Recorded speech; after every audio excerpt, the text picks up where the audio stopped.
I'm a rap, my trap, sweat, the dance, I'm giving shit on my lips and guitar. To jumping in a bass, I'm giving still underground, the Lord name of the hill, satu tak kepala boring. Kita saingin. She gon' do me something bombastic, really fantastic. Talking on me, but she says I'm Mr. Perkenalkan kami dari kelompok 4, kelas 12 teknik pemesinan 4, yang beranggotakan Ahmad Raffi Wicaksono,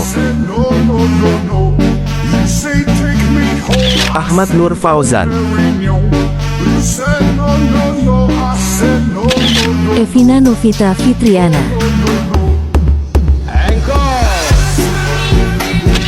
Muhammad Farhan Fuadi. Assalamualaikum warahmatullahi wabarakatuh. Di sini kami akan memberikan tutorial toolpad, menu facing, contour, drill, dan pocket pada pembuatan logo kamera. Oke, lanjut saja pada video berikut ini. Berikut ini saya akan menjelaskan beberapa menu yang akan digunakan pada saat proses facing, drill, pocket maupun kontur. Pada menu file terdapat new, open, save, print, print preview, dan communication. Menu new berguna untuk membuat file mastercam baru. Open berguna untuk membuka file mastercam yang sudah ada. Menu save untuk menyimpan file yang sedang dibuat. Print adalah menu untuk mencetak file ke printer. Print preview berguna untuk memperlihatkan file sebelum dicetak. Communication berguna untuk menghubungkan file dengan perangkat lain. Yang kedua, menu undo dan redo. Menu undo adalah menu untuk membatalkan perintah-perintah yang sudah dilaksanakan. Sedangkan redo menu untuk membatalkan perintah undo atau mengembalikan perintah-perintah yang dibatalkan. Selanjutnya, menu graphic view. Menu top berguna untuk menampilkan pandangan atas objek. Menu front untuk menampilkan pandangan depan objek. Menu right berguna untuk menampilkan pandangan samping kanan objek. Dan menu isometric berguna untuk menampilkan pandangan isometrik objek. Selanjutnya ada menu sketcher. Di menu sketcher ada menu point, line, arc, rectangle, fillet, spline, dan create cylinder. Point berguna untuk membuat titik. Line berguna untuk membuat garis lurus. Arc berguna membuat lingkaran dengan titik pusat. Rectangle berguna membuat persegi panjang. Fillet berguna untuk membuat radius. Spline berguna membuat garis bergelombang dan bersambung. Dan create cylinder berguna membuat silinder. Selanjutnya menu trim. Di dalam menu trim ada trim dan extend. Trim berguna untuk memotong garis geometri yang aktif di layar, sedangkan extend berguna untuk memanjangkan garis geometri yang aktif di layar. Selanjutnya menu X from. Dalam menu X from ada dynamic translate, rotate, mirror, scale, move to origin, offset contour, dan rectangular array. Translate berguna memindahkan atau mengcopy gambar 2D atau 3D arah sumbu X, Y, Z. Mirror berguna untuk mencerminkan garis geometri atau gambar 2D dan 3D. Rotate berguna untuk memutar gambar 2D atau 3D. Scale berguna untuk mengubah skala gambar. Move to origin berguna untuk memindahkan gambar 2D atau 3D ke titik pusat koordinat. Offset contour berguna untuk membuat garis sejajar sesuai kontur. Dan rectangular array berguna untuk memperbanyak gambar arah memanjang menurut jumlah baris dan kolom. Selanjutnya kita ke menu toolpad. Nah, di menu toolpad itu ada menu facing. Phasing adalah salah satu jenis pekerjaan pemesinan dengan tujuan untuk meratakan permukaan benda kerja. Mulai menggambar dua dimensi, phasing bertujuan untuk menampilkan permukaan benda kerja yang akan diratakan. Berikut langkah-langkah menggambar 2D atau 3D adalah sebagai berikut. Pertama, klik ikon Mastercam untuk program Windows. Kedua, muncul tampilan program Mastercam pada layar komputer. Yang ketiga, menetapkan satuan menggambar dengan Mastercam dalam milimeter dengan memilih menu Setting, Configuration, lalu ke Unit for Analysis Distance dan ubah ke milimeter. Berikutnya, cara mengatur toolpad phasing. Mengatur toolpad bertujuan untuk menentukan jenis pemesinan disertai dengan penentuan parameter jenis pemesinan, jenis pahat, dan penampilan proses pemesinan dilakukan. Langkah-langkah mengatur toolpad phasing adalah sebagai berikut. Yang pertama, menentukan proses phasing dengan mill. Pergi ke menu matching type, lalu pilih mill default.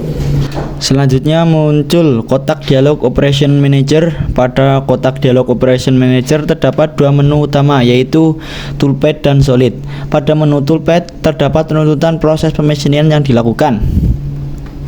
Pada menu properties mill default millimeter terdapat beberapa submenu. Di antaranya adalah submenu properties. Klik menu properties untuk menampilkan submenu properties. Selanjutnya klik submenu stock setup, maka akan muncul kotak dialog machine group properties. Nah, pada setup ini berguna untuk mengatur panjang, lebar, dan tebal benda kerja yang akan dibuat. Untuk mengetahui cara mengatur stock setup, tonton video sampai akhir. Selanjutnya, menentukan toolpad. Toolpad berisi menu-menu yang digunakan untuk menentukan proses pemesinan. Pilih menu toolpad, lalu face, maka akan muncul kotak dialog Enter NC Name.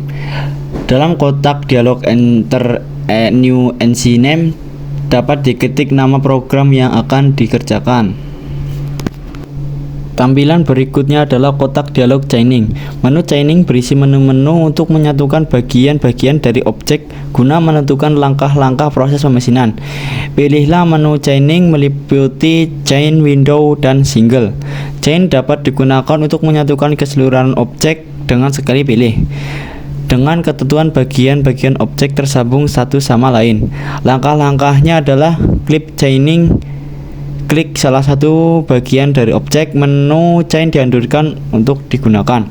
Window digunakan untuk menyatukan bagian-bagian dari objek dengan menentukan jendela objek. Langkah-langkahnya adalah klik tombol chaining, tentukan jendela dari objek. Single digunakan untuk menyatukan bagian-bagian dari objek dengan cara memilih bagian-bagian tersebut satu persatu.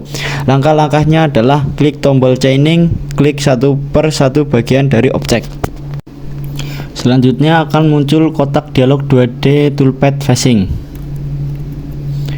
Menu-menu utama yang perlu diatur dalam 2D toolpad phasing antara lain tool cut parameter yang meliputi depth cut dan linking parameter.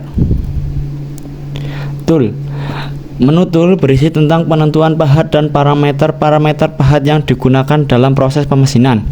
Di dalam menu tool terdapat submenu select library tool, yaitu submenu yang digunakan untuk menentukan jenis pahat yang digunakan. Pemilihan jenis pahat perlu mempertimbangkan luas bahan dan ketersediaan pahat yang akan dipergunakan dalam proses pemesinan. Untuk proses phasing dianjurkan memilih pahat 50 phase mil. Selanjutnya tekan OK. Selanjutnya cut parameter. Pada menu cut parameter, hal-hal yang perlu ditentukan meliputi style, yaitu model pemakanan pahat pada proses phasing. Terdiri dari zigzag, yaitu pemakanan berkelanjutan dengan model zigzag. On Y, yaitu proses pemakanan sekali jalan di mana pahat akan kembali ke posisi semula. Dilanjutkan penekanan selanjutnya. Dianjurkan untuk memilih style zigzag. Submenu pada menu cut parameter adalah deep cut, di mana submenu deep cut harus aktif. Parameter yang perlu ditentukan adalah macro step, yaitu kedalaman sekali pemakanan. Finish step, yaitu penentuan sisa bagian yang diproses pemesinan untuk disisakan, dan mengaktifkan keep tool down. Jika tidak aktif, maka proses pemakanan akan terdapat proses retouch rate, di mana pahat akan langsung melakukan proses ke langkah selanjutnya. Selanjutnya, linking parameter. Menu linking parameter berkaitan dengan pengaturan pada saat proses pengaturan pahat terhadap benda kerja. Parameter yang perlu ditentukan meliputi clearance, ditentukan secara absolut, yaitu penentuan ketinggian awal pahat terhadap posisi permulaan pemakanan.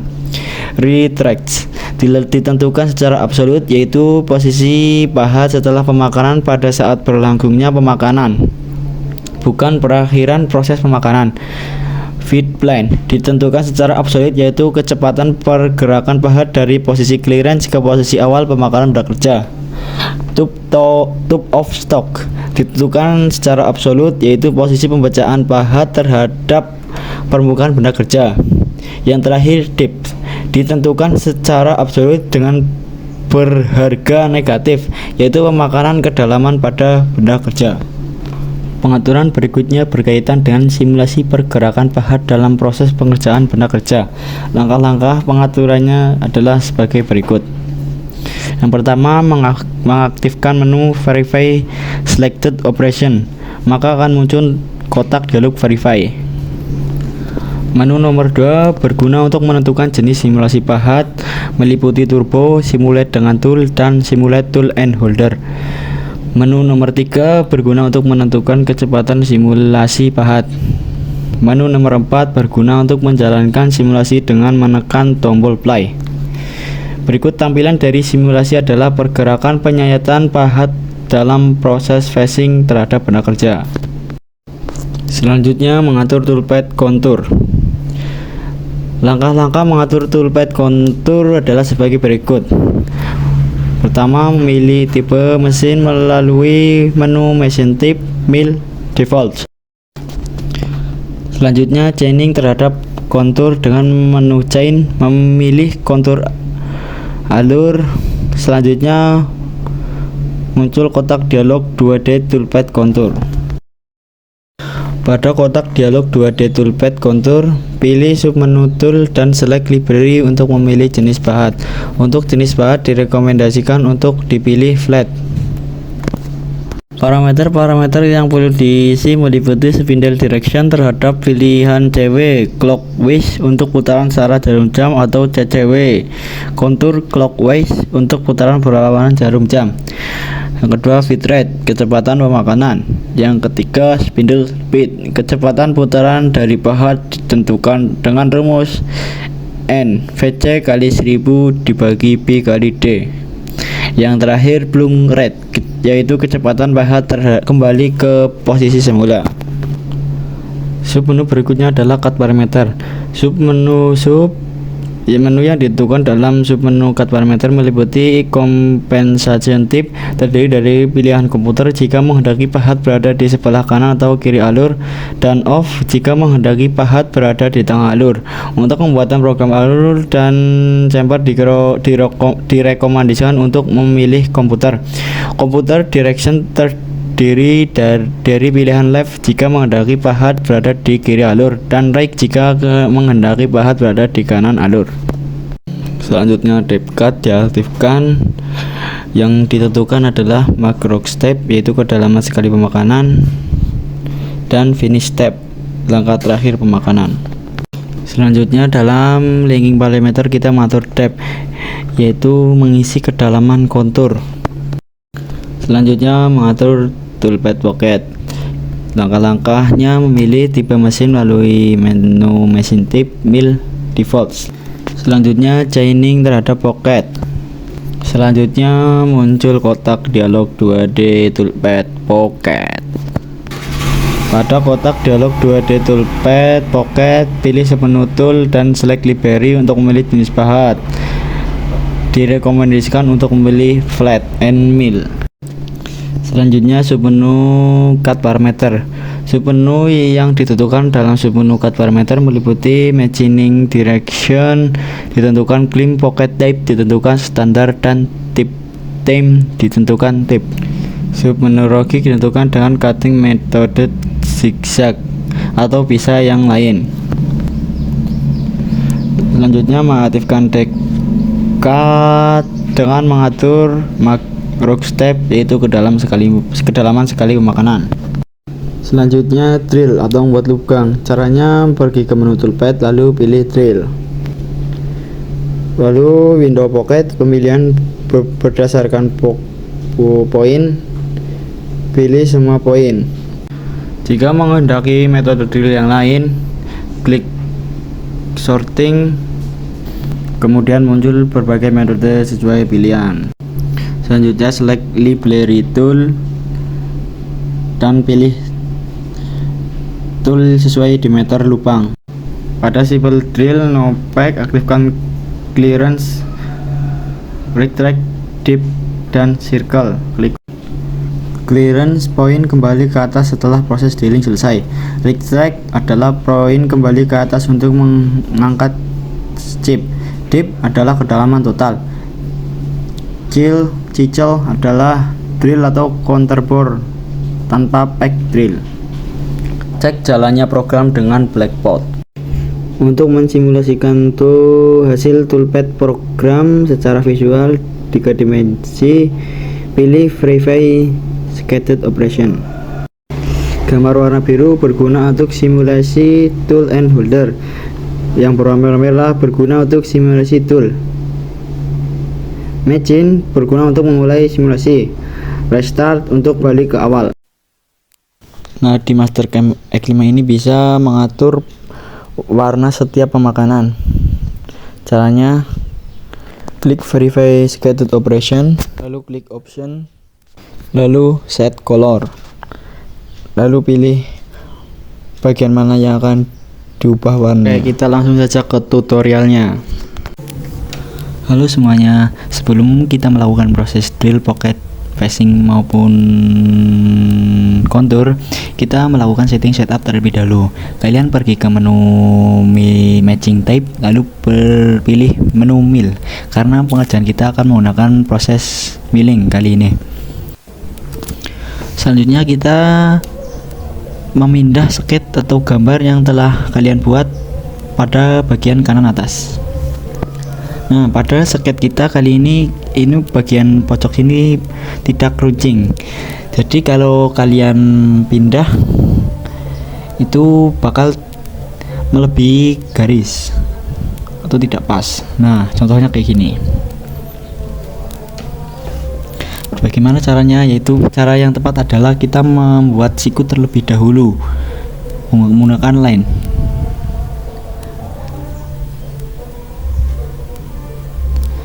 Nah, untuk cara memindahkan benda kerja menu atau sket yang Anda buat itu dengan mengeblok menggunakan mouse, lalu pergi ke menu X from dan pilih menu Move to Origin. Move to Origin ini menunya untuk berfungsi untuk memindahkan gambar atau sket. Nah, ini hasilnya. Selanjutnya kalian trim garis yang tadi untuk membuat siku menggunakan menu trim.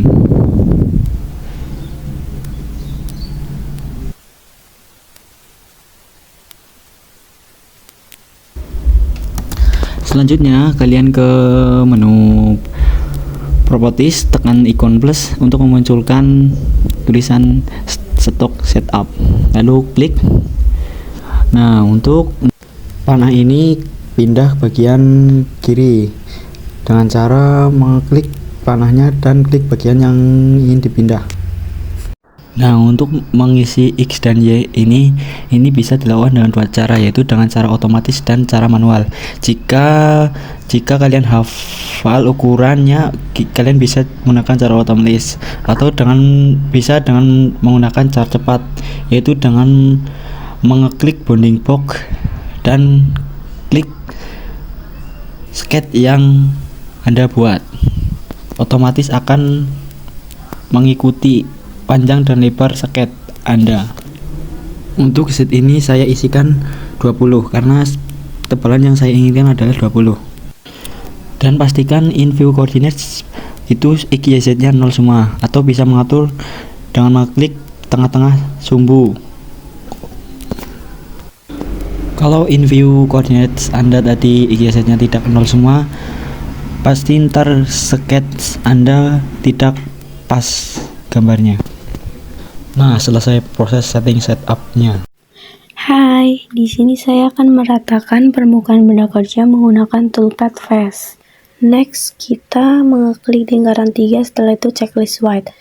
Jangan lupa klik garis tepi persegi tersebut sampai panah merah pun bergeser, jangan lupa di checklist. Nextnya kita klik face. Setelah itu toolnya kita memakai diameter pahat 10 mm. Nextnya kita ke depth cut. Kita checklist, ternyata tidak ada yang perlu diubah. Setelah itu kita lanjut ke linking parameter. Kita akan memakan 1 mm saja. Gayanya udah oke banget, mari kita klik tanda checklist hijau. Yap, facingnya pun jadi. Sekarang Anda akan melihat gambar 3 dimensinya sebagai berikut ini. Selanjutnya proses pocket. Untuk membuat lubang pada lingkaran di tengah, kita pilih toolpad, lalu pocket, klik pada lingkaran tengah yang ingin dilubangi. Lalu kita akan memilih pisau dengan mengklik tool, kita menggunakan diameter 10. Lalu kita ke rocking. Kita klik parallel spiral. Lalu di finishing tidak ada yang perlu diganti. Depth cut kita centang, max rock stepnya kita ganti menjadi 1. Finish cutnya kita ganti juga menjadi 1, dan finish stepnya kita ganti menjadi 0,5. Lalu ke linking parameter di bagian depth cut kita ganti menjadi -20. Jangan lupa nyalakan coolant-nya. Lalu jika sudah semua, kita bisa klik centang.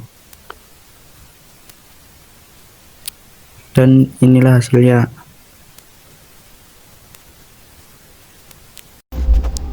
Nah, kali ini saya akan melakukan langkah kontur. Pertama-tama kalian pergi ke menu toolpad, lalu pilih menu kontur. Kontur itu proses apa sih, Bang? Nah, kontur itu proses membuat permukaan itu menonjol. Selanjutnya kalian klik garis yang akan dikontur, lalu klik centang. Pada bagian ini pertama kita mengatur tool atau jenis pahat. Saya di sini memilih jenis pahat flat and mill dengan ukuran 5 mm. Nah, selanjutnya pergi ke cut parameter. Nah, untuk compensation direction itu kita pakai left agar pemakanan pada luar. Lalu ke menu depth cut dan isikan pada macro step itu 1. Itu berarti setiap pemakanan itu mengurangi 1 mili ya guys ya. Untuk finish cut itu maksudnya itu akhir pemakanan itu dilakukan berapa kali. Nah, saya ini mengisikan 1, dan finish step itu pemakanannya saya mengisi 0,5.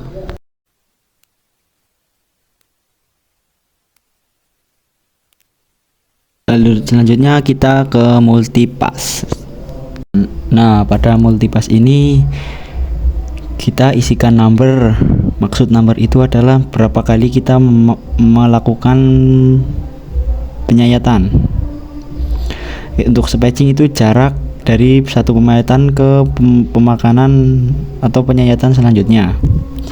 Untuk finish itu akhir penyayatan itu mau dilakukan berapa kali, dan spacing itu jarak penyayatannya itu finishnya mau berapa jaraknya. Di sini saya mengisikan multipass numbernya 9. Nah, untuk spacing itu sebaiknya jangan melebihi diameter pisaunya ya. Nah, tadi kan saya di sini menggunakan pahat dengan ukuran 5. Saya di sini mengisikan spacing sebesar 4 saja sudah cukup. Nah, untuk finish spacingnya itu bisa 0, agar akhir penyayatan itu bisa halus atau rata. Selanjutnya kita ke linking parameter. Nah, di linking parameter ini kita mengisikan depth. Nah, maksud depth itu adalah berapa kedalaman yang kita akan lakukan pada proses penyayatan. Nah, tadi kan pada setting setup kita mengisikan Z-nya itu 20. Nah, di sini saya menginginkan bahan benda kerja tersebut habis, jadi kita mengisikan depth cut-nya kita min 20. Nah, langsung saja, jangan lupa kita nyalakan coolant terlebih dahulu. Nah, ini berarti salah ya, ini proses pemakanannya berada pada dalam benda kerja, bukan luar. Jadi kita ke parameter lagi dan ubah komputer direction. Nah, tadi kan kita menggunakan left, berarti tadi kebalik ya, maaf. Berarti kita sekarang ganti ke right agar pemakanan pada bagian luar. Nah, beginilah kira-kira jadinya. Nah, kalau bagian ini dengan yang ini itu kurang, atau bekas pemakanannya ini belum melebihi besar benda kerja awal, itu bisa ditambah pada bagian multipass, bagian numbernya itu loh, bisa ditambah. Nah, selanjutnya kita cek.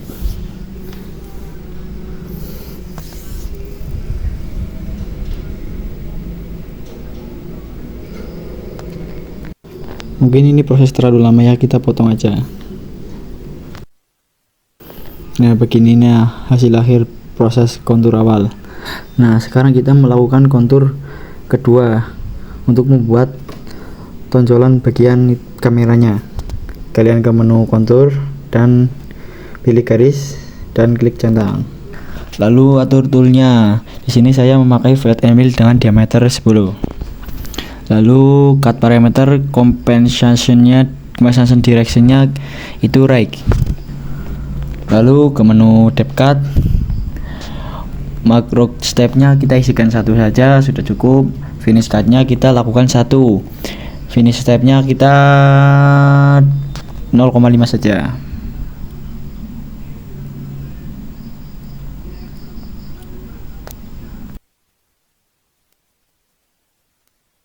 Selanjutnya ke linking parameter dan atur deep cut-nya kita min 5 saja, karena saya menginginkan itu benjolannya setinggi 5 mili, jadi kita turunkan min 5 saja. Nah, sudah selesai pengaturan, kita nyalakan coolant dan lihat progresnya. Nah, ternyata compensation directionnya kebalik lagi, berarti kita balik menggunakan left, tadi kan menggunakan right. Nah, maaf. Nah, ini melakukan pemakan bagian luar. Nah, coba kita lihat apakah pemakanannya itu sudah habis belum benda kerjanya Nah, ternyata di sini multipasnya kurang. Jadi kita tambahi multipasnya agar udah kerja makan semua. Nah, ini sudah kemakan semua. Nah, kita setel pemakanannya. Nah, proses ini mungkin lama, kita potong saja. Nah, begini hasil akhir dari proses kontur. Selanjutnya kita akan melakukan langkah terakhir, yaitu proses drill. Langsung saja kita klik drill, lalu kita klik titik tengah yang akan kita kerjakan. Oke, centang saja. Selanjutnya adalah memilih diameter pisau, yaitu 10 mm.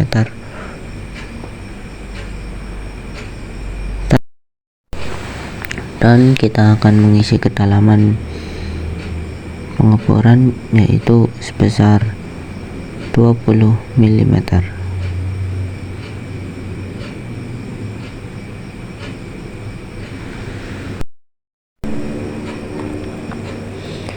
Dan jangan lupa untuk mengisi tapet.